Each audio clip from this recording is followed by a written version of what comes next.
मित्रांनो, आई कुठे काय करते या मालिकेच्या आजच्या भागामध्ये सर्वजण जमलेले असतात. तर कार्यक्रमाची सुरुवात होते तेव्हा अनघा सर्वांचं स्वागत करते आणि कार्यक्रमाची रूपरेषा सर्वांना सांगते की आशुतोष सरांचा भारतातील हा पहिला अल्बम आहे आणि अल्बमचं नाव आहे सुखाचे चांदणे.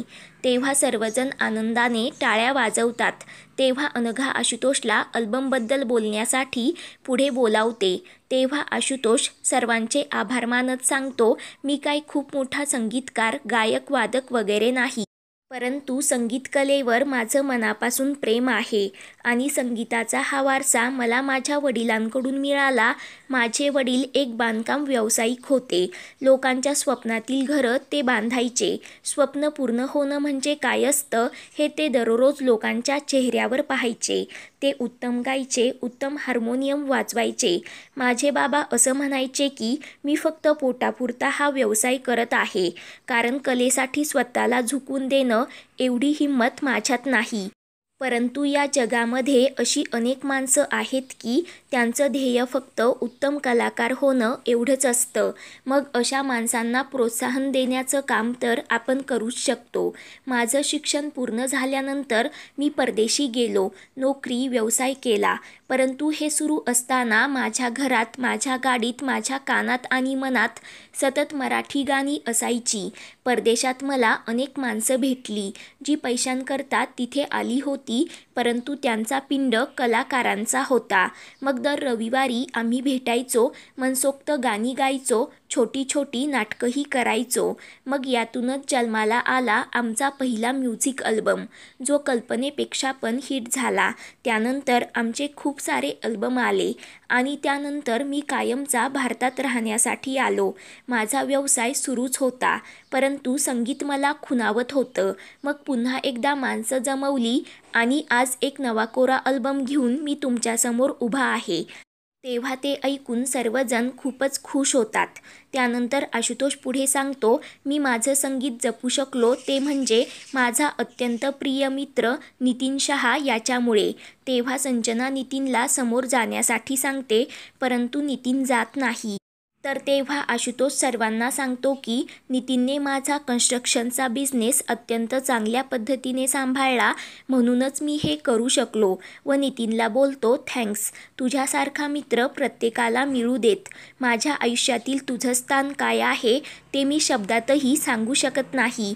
असाच नेहमी माझ्याबरोबर राहा, मला तू नेहमी हवा आहेस. तेव्हा ते ऐकून नितीन लगेच पळत जातो व आशुतोषला घट्ट मिठी मारतो.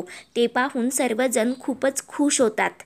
त्यानंतर आशुतोष सुलेखाला थँक्स व आय लव्ह यू असं बोलतो. तर इकडे संजना अनिरुद्धची वाट पाहत असते. तेवढ्यात अनिरुद्ध तिथे येतो, तर त्याला पाहून संजना खूपच खुश होते. तर इकडे आशुतोष बोलतो, या अल्बमच्या निमित्ताने मला अतिशय सुरेख आवाज मिळाला, तो म्हणजे माझी मैत्रीण सुखाचे चांदणे या अल्बमची गायिका अरुंधती जोगळेकर.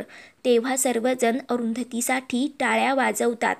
तेव्हा संजना अनिरुद्धला बसण्यासाठी सांगते, तर अनिरुद्ध अरुंधतीकडे खूप रागाने पाहतो व एका कोपऱ्यात जाऊन बसतो. तर इकडे आशुतोष सर्वांना सांगतो, अरुंधतीचा आवाज किती उत्तम आहे हे तुम्हाला कळलंच असेल आणि हा संपूर्ण अल्बम संगीतबद्ध केला आहे निलेश महरीर याने व संगीत संयोजन यशने केल्याचं सांगत यशचं खूपच कौतुक करतो. तेव्हा सर्वजण यशसाठी टाळ्या वाजवतात. त्यानंतर आशुतोष दीपप्रज्वलन करण्यासाठी सुलेखाताई, विद्याताई आणि आप्पांना पुढे येण्यासाठी सांगतो. तेव्हा तिघांच्या हस्ते दीपप्रज्वलन होतं, तर अरुंधती खूपच खुश होते. त्यानंतर सुखाचे चांदणे या नवीन अल्बमचं प्रकाशन केलं जातं. सर्वजण खुश होत टाळ्या वाजवतात. अनिरुद्ध मात्र शांत असतो.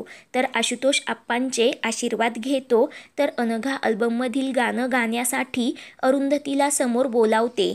तर तेव्हा अरुंधती तिच्या अल्बममधील सुखाचे चांदणे हे गाणे सर्वांसमोर गाते. सर्वजण मन लावून ऐकत असतात.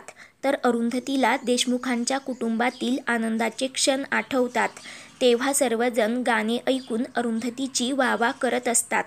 तेव्हा अरुंधतीला आशुतोषने दिलेली साथ आठवते, तर अरुंधती खूपच खुश होते.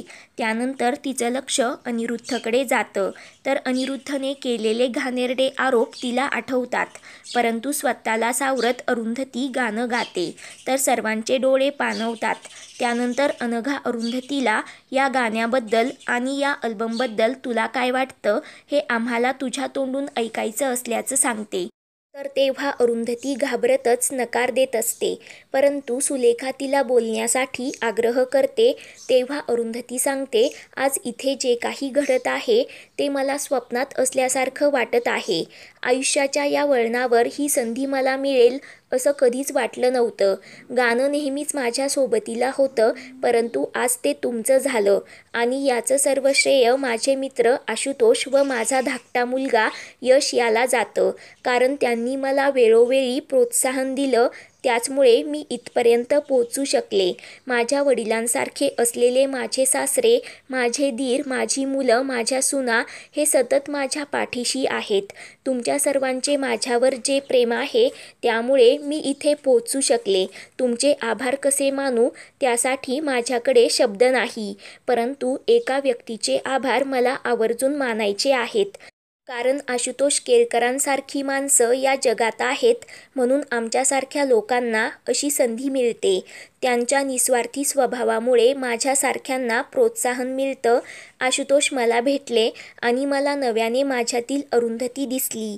माझं थांबलेलं गाणं पुन्हा सुरू झालं आणि ते यापुढे चालूच राहील याची खात्री मला वाटली व लगेच हात जोडत आशुतोषला थँक्स, यासाठी मी आयुष्यभर तुमची ऋणी राहील असं बोलते.